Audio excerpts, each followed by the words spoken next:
어떻게 좀 공감이 되십니까? 사막에서 유리할 때 그곳 사모하도다. 가나안이 멸린고 가나안이 멸린고. 제가 어릴 때 어른들이 이 찬미가 많이 부르시더라고요. 시골에서 가난하게 사니 얼마나 신앙생활하기가 또 고달프고 먹고 살기도 힘들고.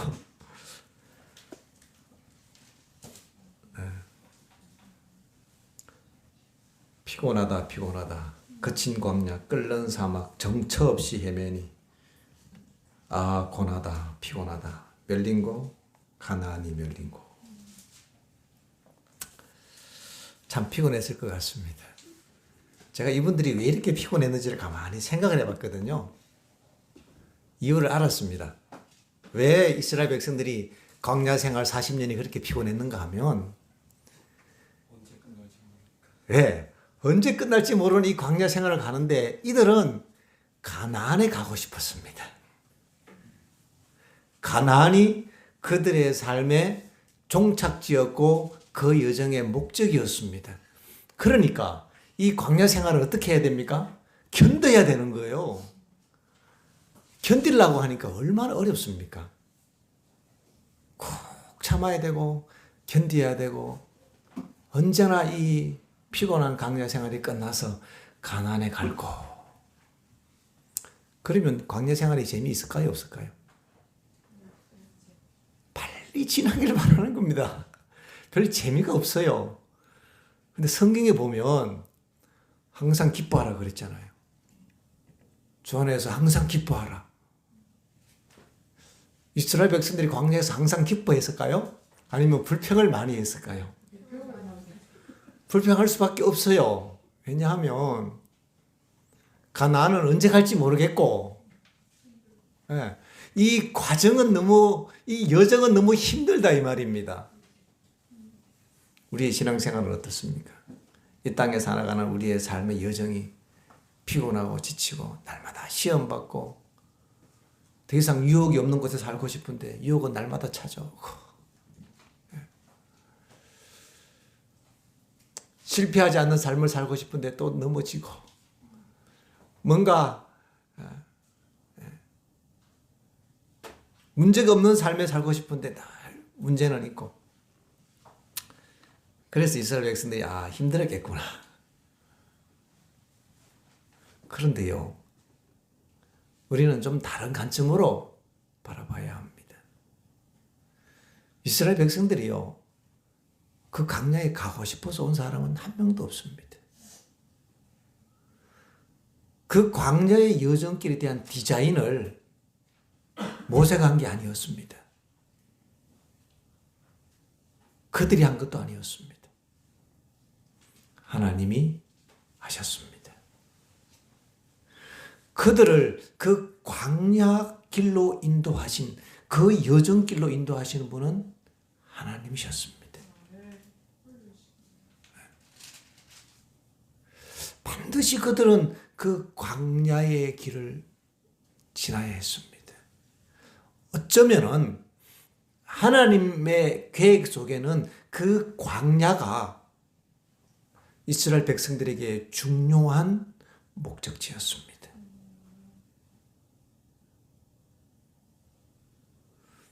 이 과정을 인내로 견뎌서 참고 하는 건 맞는 얘기고 좋은 얘기인데 그 광야의 여정이 그들의 삶을 위한 하나님의 계획과 목적임에 대해서는 그들이 생각을 많이 안 했던 것 같아요. 분명히 하나님이 그곳에 인도하셨는데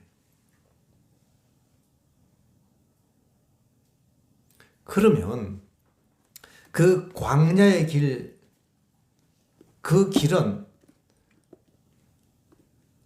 힘들고 어렵게 인내하면서 견뎌야만 하는 길이 아니고 그 과정을 즐겨야 하는 길이었던 것입니다.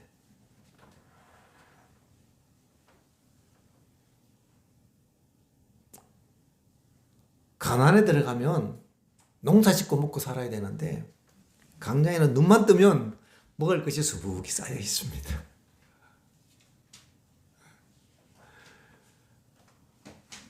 가나안에 들어가면 우물을 파고 물을 길어 와야 되는데 여기는 좀 나가면 물이 철철철 흘러내린단 말이에요. 그들을 그곳으로 인도하시는 분은 하나님이셨고 그 하나님의 인도하심의 현현은 구름기둥, 불기둥이었습니다. 그들은 광야에서만 배울 수 있는 그 믿음의 교훈을 배워야 했습니다. 가나안에서는 결코 배울 수 없는 교훈이었습니다.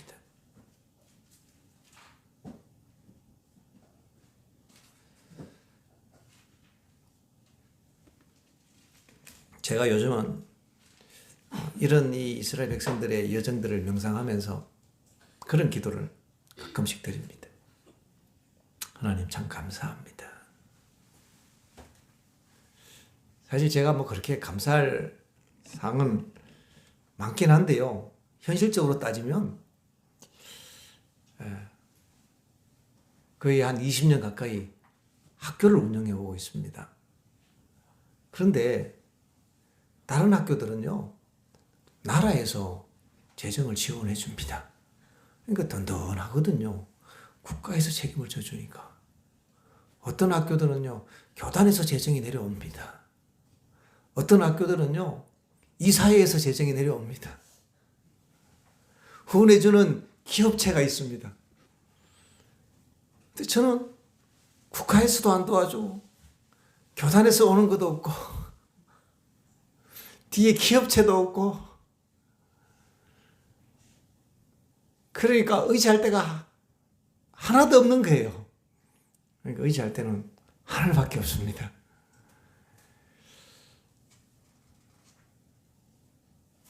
가끔씩 그런 생각을 했습니다. 예전에. 꼬박꼬박 보장된 월급이 있다는 거 참 재밌고 좋겠다. 늘 보장된 월급이 착착 나오잖아요.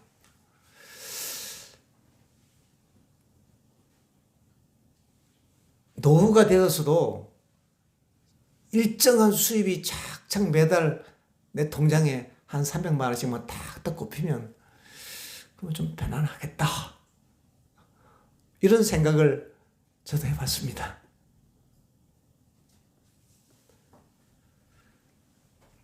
그래서 안 되겠다. 학교에는 사업체가 있어야 되니까 사업체를 한번 만들어보자. 사업체를 한번 만들려고 하다가 도로 어림을 당했습니다. 그것도 안 되더라고요. 그래서 요즘은 제가 그런 기도를 합니다. 하나님 참 감사합니다. 돈이 많았으면 하나님만 의지하는 걸 못 배웠을 텐데 이 광야길이 있게 하신 걸 제가 참 감사합니다. 요즘은 진짜 그게 감사하더라고요. 야, 이거를 하나님만 의지하고 하나님께 전적으로 맡기고 신뢰하는 법을 그 상황이 안 돼서는 배울 수 없는 그 훈련이었구나 하는 것을 제가 제 경험으로 깊이 느끼면서 하나님 암담할수록 보장되지 않을수록 답답할수록 하나님 감사합니다. 왜냐하면 그런 과정을 통해서 믿음을 배우게 되더라고요. 사실요, 제가 가만히 이렇게 삶을 돌아보니까요, 처음에는 믿음으로 시작한 줄 알았더니 믿음 반, 배짱 반. 사실 제가 좀 약간 배짱이 좀 있었거든요. 용기라고 해야 될지 만용이라고 해야 될지 모르겠습니다. 제가 믿음인 줄 알았더니 가만히 돌아보니까요, 절반은 배짱이었더라고요. 이게 믿음이 아니고. 믿음하고 용기 배짱하고는 또 좀 다른 얘기입니다. 믿음이 없어도 용감할 수 있습니다. 아무것도 가진 거 없어도 걱정하지 않는 그런 이 깡과 배짱 있는 사람이 많이 있습니다.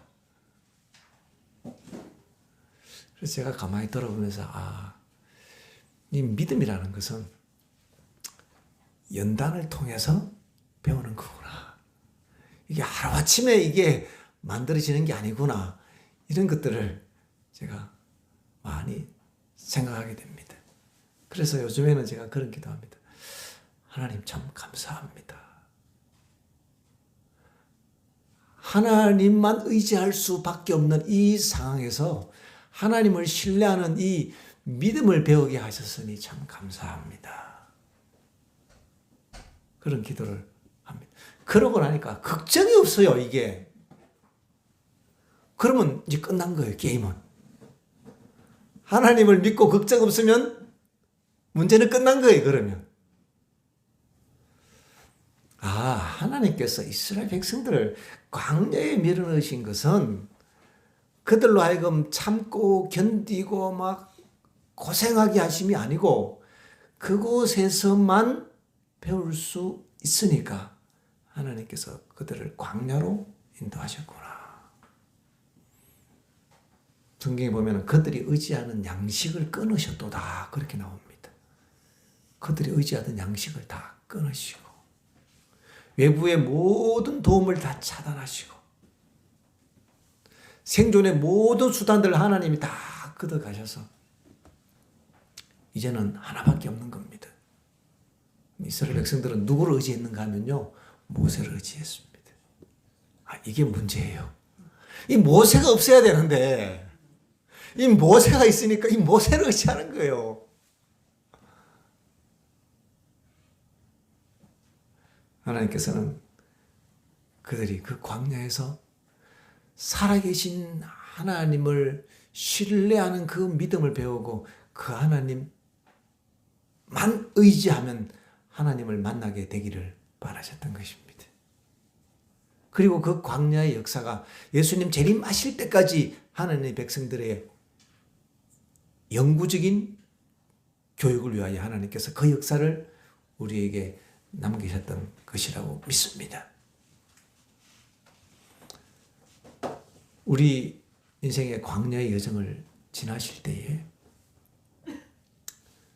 힘드신 분도 계시고 어려운 분도 계실 겁니다. 왜 나에게는 이런 시련이 있을까? 왜 나에게는 이런 어려움이 있을까?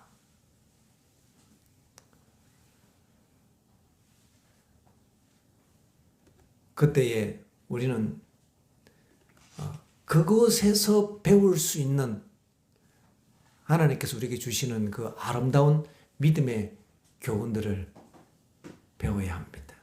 믿음 배우기 딱 좋은 곳이 바로 그곳입니다. 제가 또 한편으로 다른 측면을 좀 생각해 봤습니다. 저 예수님하고 동행하며 살고 싶은데요. 어떨 때는 이렇게 지나다 보면 성질이 막 올라와요. 원래 성질이 올라옵니다. 자아가 올라오고 올라와요, 이게. 거듭난 사람은 안 올라올까요? 그러면 거듭난 건 뭐예요? 네. 거듭난 사람도 네. 거듭난 경험이 있는 사람도 이렇게 하면 더 정확합니다. 거듭난 경험이 있는 사람도 올라옵니다. 그걸 뭔가 하면 내 속에 있는 자아가 올라온 겁니다. 다시 거듭나야겠죠. 목욕한 사람도 발이 더러워집니다. 그래서 우리는 내일 겸손 예식 할 겁니다. 목욕한 사람도 발이 더러워지는 것처럼 내가 예수님 믿기로 결심하고 방향을 바꾸었는데 내가 예수님을 만나고 회심을 경험했는데 또 우리 속에 교만이 올라오고 이기심이 올라오더란 말이에요. 그러면 저는 그게 굉장히 피곤했습니다.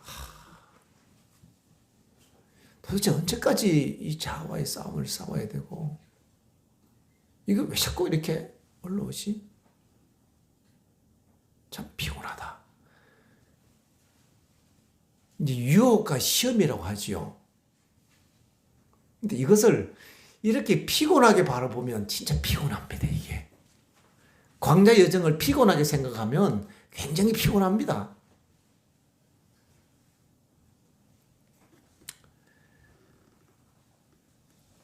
가나안이 목적지가 아니고 그 광야를 목적지로 받아들인다면, 자기에게 주어진 그런 이 광야의 어려움과 고난을 하나님께서 지금 나에게 허락하신 하나님의 목적과 계획이 있는 굉장히 아름다운 상황이라고 우리가 믿음으로 해석하고 그것을 받아들이고 순응하기 시작하면 그 광야의 여정을 우리는 즐길 수 있게 되는 겁니다. 똑같은 관점으로요, 우리에게 유혹이 밀려오고 우리의 자아가 올라올 때, 그때 우리는 밀리지 말아야 합니다. 결심해야 합니다. 하나님, 제가 밀리지 않겠습니다. 근데 우리는 밀리거든요. 오면은 벌써 이렇게 이 자아가 올라와 버리면요, 아이고야 이래요. 왜냐하면 특별히 어떤 사람이 더 그런가 하면, 이 예수님이 나와 함께 하시는 그 마음의 평화와 마음의 어떤 경건과 아름다움을 경험했었는 사람들은 좀 전에는 굉장히 마음이 거룩하고 경건했는데 지금은 하나도 안 경건해요. 내가 봐도 안 경건하고 내가 봐도 좀 깨끗지가 않습니다. 그러면 아이고야 하면서 실망이 되고 밀립니다. 근데 우리는 그때 밀리지 않으리라고 결심해야 합니다. 그 상황을 우리가 어떻게 바라봤으면 좋겠는가 하면,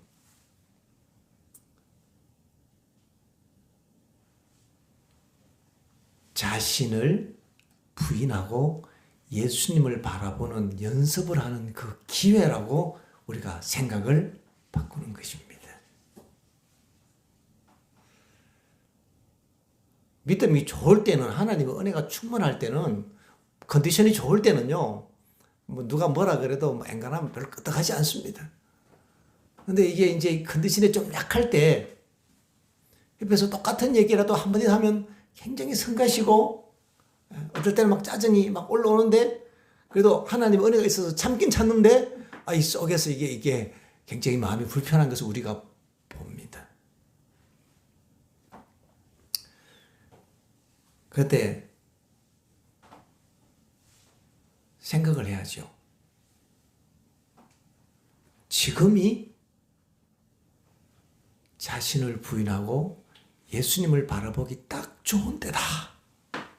그거 훈련하기 딱 좋은 타이밍이다. 이렇게 우리의 생각을 바꾼다면 그것은 믿음의 관점이라고 생각합니다.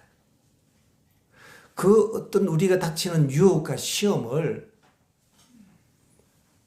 금방 내가 싸우고 피하고 견뎌야 될 상황이 아니고, 이런 유혹과 시험이 이르러 올 때 잘 됐다, 내가 이참에 한번 훈련을 받자. 이게 어떤 상황을 우리가 반복해서 훈련하고 연습하면 그 분야에 익숙해지고 강해지는 것입니다. 유혹과 시험이 올 때에 그것을 바라보는 우리의 생각이 새로운 패턴으로 길이 나야 되는데요. 유혹과 시험이 왔을 때에 어쩌면은 우리가 이미 그 유혹에 막 이렇게 빠져서 굉장히 낙심이 될 때도 있어요. 그러나 하나님께서 성령을 통해서 우리에게 생각을 주십니다. 잘 됐다. 지금 이 상황은 나를 보지 않고 나의 연약한 상태를 보지 않고 내가 예수님을 바라보는 연습을 할 수 있는 기회다. 이렇게 그 상황을 우리가 믿음으로 해석을 하는 것입니다. 똑같은 상황인데 그렇게 해석을 딱 하면 이제 정신이 차려집니다. 우리의 자아가 올라올 때, 유혹과 힘이 올라올 때, 그때 이제 싸움을 연습하는 거죠. 우리의 자아가 올라올 때 생각을 돌려서, 자아가 올라온다. 하면서 이제 우리는 이제 이걸 힘이 들잖아요. 그런데 기회가 왔다. 이렇게 하는 거죠. 기회가 왔다. 무슨 기회가 왔냐 하면 내 생각을, 내 마음을 돌려서 예수님을 바라보는 생각을 연습하는 기회가 온 겁니다. 뭐 어떻게 연습하는가? 이겁니다. 나의 지금 내가 받고 있는 그 유혹이나 내 자아의 갈등들, 이런 것들에서 생각을 돌리는 거예요. 돌려서 그거는 그냥 그대로 무시하고 그냥 냅두고 이거 해결하려고 하면요 집니다.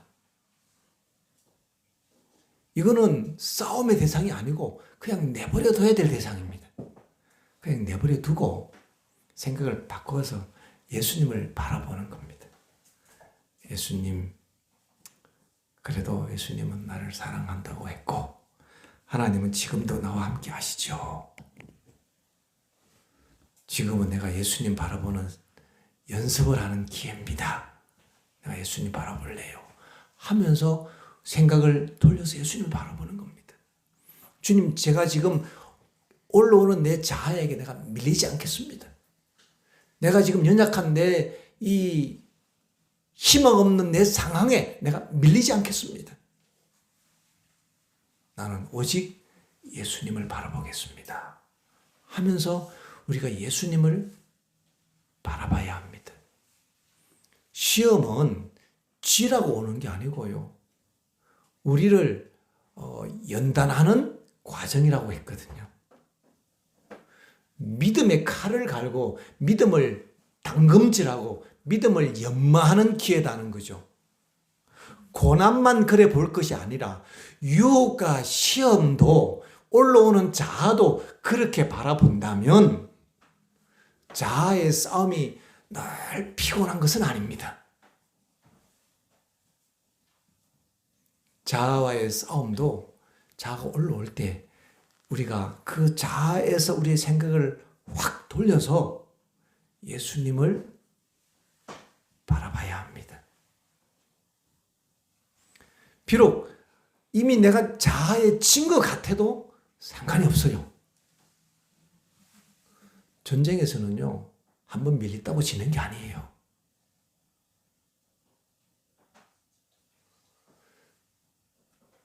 어쩌면은 전투에서는 우리가 질지 모르지만은 전쟁에서는 승리할 수 있습니다. 전투와 전쟁의 차이는요, 한 번에 붙어서 싸우는 싸움에서 지면은 전투에서 진 거예요. 그러나 한 번 전투에서 져서 밀리더라도 전쟁에서 이길 수 있습니까? 가능합니다. 우리의 자아가 올라와서 우리가 밀릴 때가 있어요. 전투에서 막 질 때가 있습니다. 그때에 우리는 생각을 돌려서 예수님을 바라보는 겁니다. 어쩌면 우리가 이미 졌을지라도 전투에서 실패를 했을지라도 그때는 전투에 진 상태에서 내가 예수님을 바라봄으로 전쟁에서 이기는 연습을 하는 기회라고 생각을 하고 모든 것들을 우리의 삶의 전쟁의 승리를 위한 훈련의 기회라고 우리가 생각한다면 실망을 좀 작게 해도 됩니다.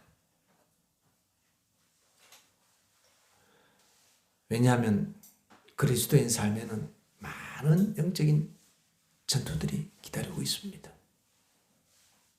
지금 우리는 하나의 큰 전쟁을 하고 있는 전쟁 중이기 때문에요. 선악간의 대쟁투 전쟁을 하고 있습니다. 그 전쟁이기 때문에 수많은 전투들이 치루어지는 것입니다. 그때 우리는 한 번의 전투에 밀렸다고 실망할 필요가 없습니다. 모세가 손을 들면 이기고 손을 내리면 졌던 것이 전쟁의 양상입니다. 우리가 전투에서 막 밀릴 때 그때 손을 들고 하나님을 바라보는 것입니다. 하나님은 여전히 나를 사랑하신다. 하나님은 여전히 나를 버리지 아니하신다. 주님, 제가 주님을 바라보고 주님께 감사합니다 하면서 전투에서 밀리는 그 힘으로 우리가 이제는 예수님을 바라보는 것입니다.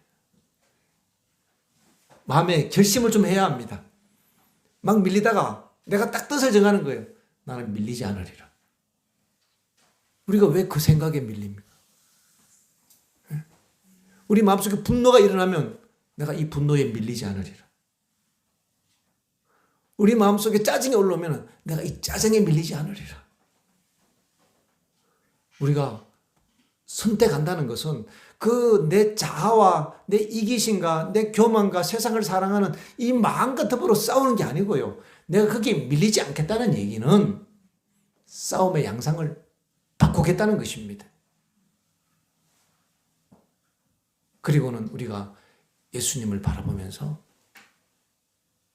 예수님, 저는 죄에 대하여는 죽은 자입니다. 아니, 금방 시퍼렇게 살아있는데 저는 죄에 대해서 죽은 자입니다. 여러분, 이것이 믿음이에요. 그리고 내 안에 예수가 없는데 예수님 안에서는 저는 산 자입니다. 이것이 믿음입니다. 좀 말이 안 되죠? 이것이 믿음이라니까요. 로마서 6장 11절에 그 말씀이 있습니다. 로마서 6장 11절입니다. 이와 같이 너희도 제가 이걸 안 켰군요.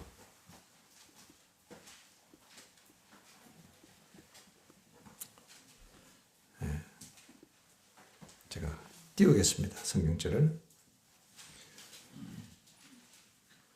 로마서 6장 11절. 이와 같이 너희도 자신을 죄에 대하여는 죽은 자요 그리스도 예수 안에서 하나님을 대하여는 산 자로 여길지어다. 이것이 싸움의 방식입니다. 단순합니다. 우리의 자아를 어떻게 해결하려고 하면은 절대 못 이깁니다. 자아와서 이길 사람은 한 명도 없어요. 자아와의 싸움에서 이길 사람 한 명도 없다니까요. 왜냐하면 그 자아가 이미 선을 행하기 원하는 나에게 이미 악이 내 속에 존재하는 것입니다. 근데 로마서 7장에 가면 그렇게 얘기합니다. 이것은 내가 아니요 내 속에 있는 죄니라 하면서 내 속에 있는 그 자아와 죄를 나와 분리시킵니다.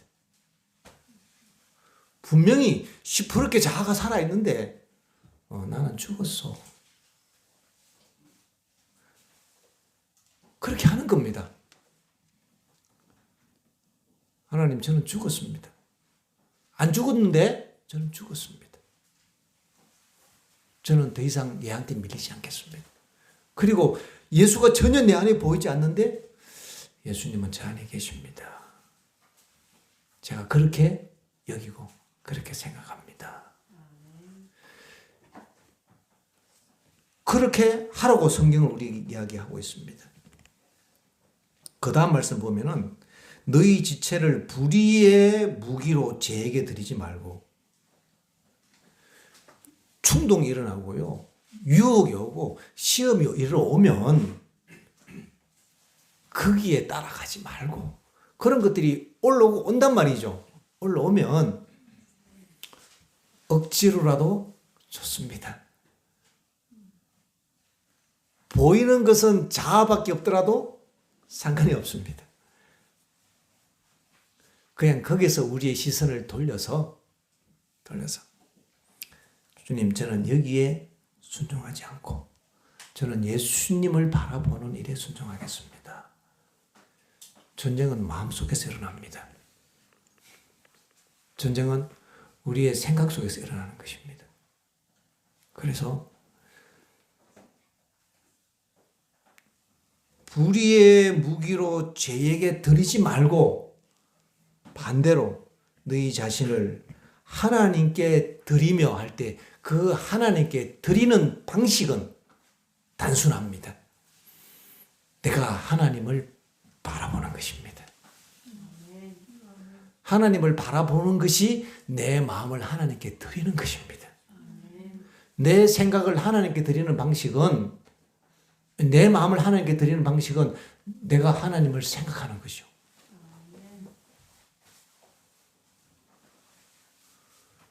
성령께서 우리를 그렇게 도와주셔야 합니다. 우리로 하여금 생각나게 하셔야 합니다.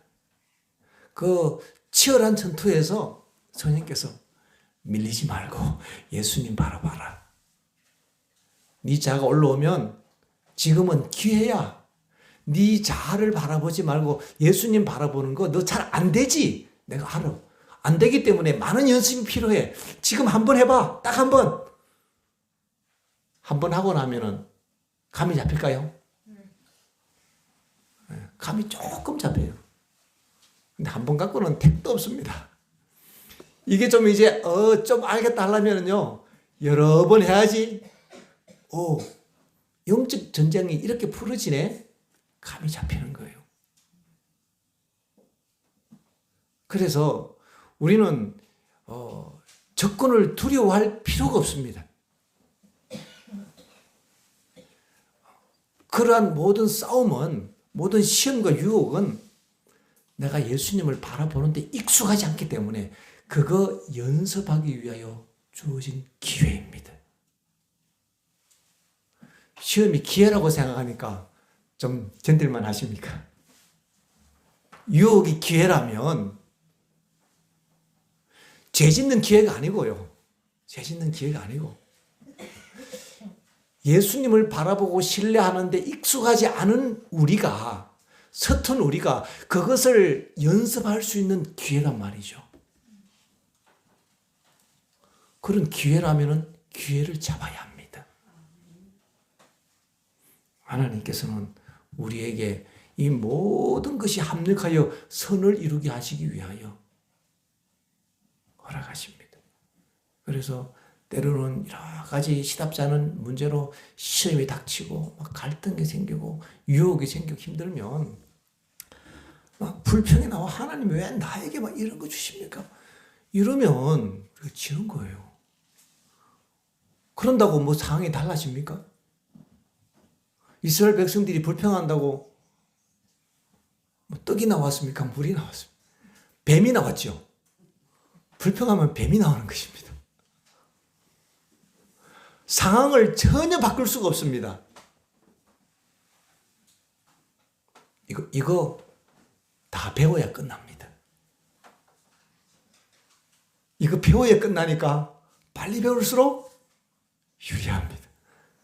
근데 지금 우리가 아직 못 배웠으니까 이제 기회가 오는 쪽쪽 그 기회를 우리가 활용해야 되는데, 이제 유혹이 이리로 온다고 생각하면, 이제 기회라고 생각하시면 어떻게 한번 부딪혀 볼 만하시죠? 그 속에 있으면 집니다. 빠져나오셔야 합니다. 요즘 용어로 메타인지라고 합니다. 메타인지. 초월적으로 내 상황을 바라보는 겁니다. 기회가 왔네. 그래서요, 전장을 지휘하는 이 지휘관은 뒤에서 그 상황을 보고 지휘합니다. 알렉산더가 위대한 장수라는 이유는요, 알렉산더는요 전쟁의 제일 앞에서 지휘했습니다. 희한한 사람이죠. 대부분 지휘관은 뒤에서 상황을 딱 보고 이렇게 이 지휘를 하잖아요. 전체적인 그림을 보고. 근데 이 사람은 앞에서 말을 달리면서 전체적인 상황을 다 파가면서 지휘를 하니까 굉장한 지휘관이죠. 우리는 그 정도가 잘 안 됩니다. 그 속에 있으면 보이질 않아요. 보이질 않아요.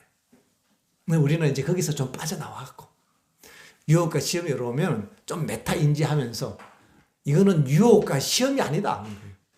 그걸 유혹과 시험이라고 생각하면 이 고생입니다. 피곤합니다. 광야가 피곤했던 이유가 바로 그것입니다. 이것은 기회다. 광야는 기회입니다. 광야가 아니면 결코 배울 수 없었던 그 믿음을 연단하고 연습하기 위한 가장 좋은 기회가 광야였다는 것입니다. 어디 가서 그런 거 배우겠습니까? 제가 생각을 해봤어요. 야, 내가 만약에 돈이 많았다면 참 좋았겠다. 그런데 좋았긴 좋았겠는데, 야, 이 하나님을 신뢰하는 이 믿음은 절대 못 배우겠구나. 그런 생각이 든 거 보니까 좀 철이 들었습니다.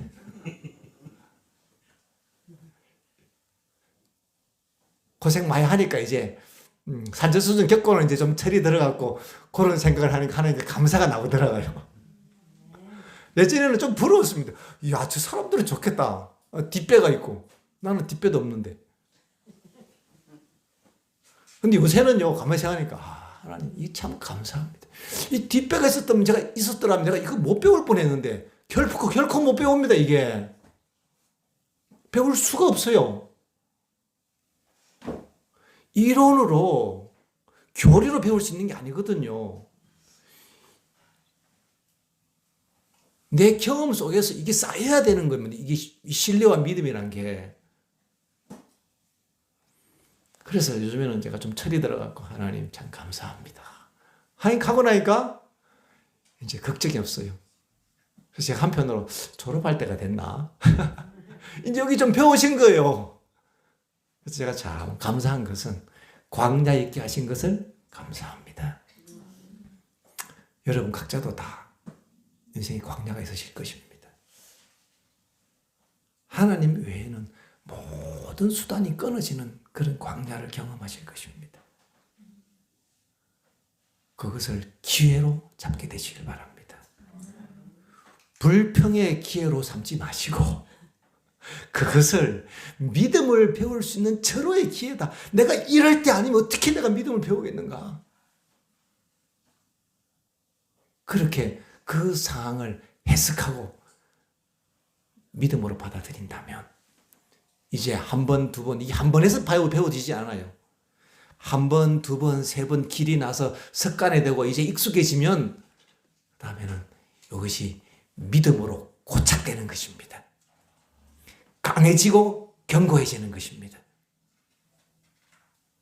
이것은 인생의 고난의 문제, 또 뭐 생존의 문제, 경제적인 문제, 큰 문제라면 우리 삶에 있어서 더 많은 부분은요, 이 자아와의 싸움인데요. 이 자아의 싸움도 똑같은 관점에서 풀어낼 수 있다는 것입니다. 자, 그래서 그 연습을 좀 이제 해보고 있습니다. 그래서 누가 한마디 딱 던지면 전혀 기분 나쁠 때 어떨 때는 전혀 기분이 안 나빠요. 하나님 은혜가 충만할 때는 아무렇지도 않아요. 뭐 시험이 와야 되는데 이게 어떨 때는 시험이 더 이상 안 될 때가 있어요. 근데 어떨 때는 이게 시험이 됩니다. 시험이 될 때 낙심하지 않게 되시길 바랍니다. 나는 막 믿음이 없어갖고 막 이렇게 또 이런다 이러면 벌써 밀리는 거예요. 하나님 은혜가 지금 이렇게 은혜의 배터리가 방전된 건 맞아요. 그죠? 자가 올라오는 거 보니까. 근데 그때를 또 한 번의 기회로 삼는 거죠. 하나님, 지금입니다. 지금 내가 이 자신을, 이 자아를, 내가 자아에 밀리지 않고 자아를 부인하고 예수님 바라봅니다. 근데 제가 해보니까요, 요렇게 생각을 하고, 요렇게 해도 이게 금방 해결 잘 안 되더라고요. 금방 막 이 자가 확 죽어버려야 되는데 내가 예수님 바라본다고 하는데도 이 자가 금방 싹 없어지지 않더라고요. 근데 좋은 방법을 알았습니다. 무릎을 꿇으니까 되더라고요. 하나님 앞에 무릎을 꿇고 기도하는 겁니다. 하나님, 내가 예수님을 바라보고 내가 내 연약함에 내가 밀리지 아니하고 그래도 나를 사랑하시고 함께 하시는 예수님 제가 믿습니다. 감사합니다. 제가 지금은 하나님을 바라보고 신뢰하는 것을 배우는 기회입니다. 이 기회 주신 거 감사합니다. 이러면서 내가 예수님 바라보면서 기도하고 나면 이게 어디라고 이제 없어집니다. 어떤 상황에서는 바라보는 즉시 막 해결되는데요. 어떤 상황에서는 하나님 앞에 무릎을 꿇는 기도의 시간이 필요하더란 말입니다.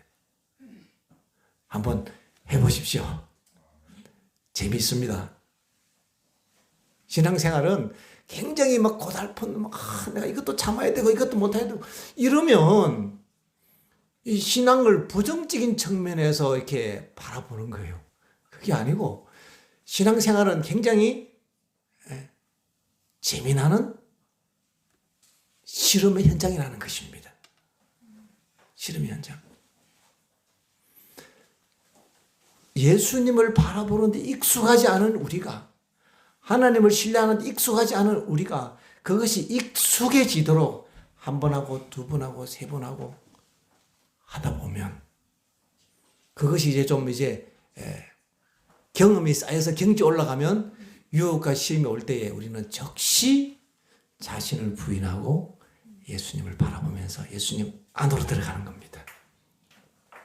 예수님 안으로 들어가면 끝나지요. 이런 삶을 통해서 우리에게 닥치는 고난과 시험이 그저 우리에게 무거운 광야와 짐이 아니고 예수님을 만나고 예수님을 바라보는 좋은 믿음의 연단의 기회가 되어서 우리의 매일의 이 신앙의 투쟁의 과정이 즐거웠으면 좋겠습니다. 주님 안에서 항상 기뻐하라. 유혹이 오는데 뭐 기쁠 이유가 있어요? 한 가지 있어요. 딱 한 가지. 유혹이 오면은 내가 예수님을 바라보고 신뢰하는 연습을 위한 참 좋은 기회다라고 생각하면은 괜찮습니다. 그런 연습을 통해서 그럼 어떤 결과가 있는가? 예수님이 내 안에 살아계시는 경험을 하게 되는 것입니다. 다시 한번 읽겠습니다. 이와 같이 너희도 너희 자신을 죄에 대하여는 죽은 자요 그리스도 예수 안에서 하나님을 대하여는 산 자로 여길지어다. 자가 살아있어도 죽은 자로 생각하고 내 안에 예수가 보이지 않아도 내 안에 예수가 있다고 생각하고 굳이 꼭 붙드는 것이 믿음입니다. 왜냐하면 주님이 그렇다고 말씀하셨으니까 말씀에 의지하여 그 말씀만 붙드는 게 믿음입니다. 현실이 어떠하든지 상관없습니다. 자, 그러면 적용해 보겠습니다. 내 속에 자가 가득할 때, 유혹과 시험이 가득할 때 적용할 수 있을까요? 그때가 바로 적용할 때입니다. 내 속에 자가 가득하고 유혹과 시험이 가득할 때에 그때 이제 해보는 겁니다. 그때 하나님, 저는 죽었습니다. 살아있는데 하나님, 저는 죽었습니다. 저는 죽었고 이거는 내 속에 있는 죄고 저는 죽은 겁니다. 저는 예수님 안에서 살았습니다. 하고 전혀 현실과 맞지 않는 말씀을 붙드는 게 믿음입니다. 그러기 위해서는 이게 좀 힘이 들어갑니다. 우리는 그게 익숙하지 않거든요. 보이는 것이 현실이지 보이지 않는 것은 현실이 아니잖아요. 근데 보이는 것을 무시하고 보이지 않는 그 희미한 약속을 그걸 막 잡으려고 하니까 이게 굳게 잡아야 됩니다. 히브리서에 보면요. 그 말씀이 많이 나와요. 너희 믿음을 굳게 잡을지어다 그랬거든요. 꼭 잡아야 합니다. 꼭 그거를 안 잡아지면 막 잡아야 됩니다. 이렇게. 왜냐하면요, 안 보이는데 잡아야 되니까. 안 보이는데 안 보이는 것을 잡는 연습을 하는 것이 우리에게 필요합니다. 그래서 이 연습을 통해서 보이지 않는 세계가 우리에게 쫙 열려지면 참 좋겠습니다. 우리의 광야 여정이 예수님 안에서 기쁜 여정이 되기를 바라면서 말씀을 드리겠습니다. 537장입니다.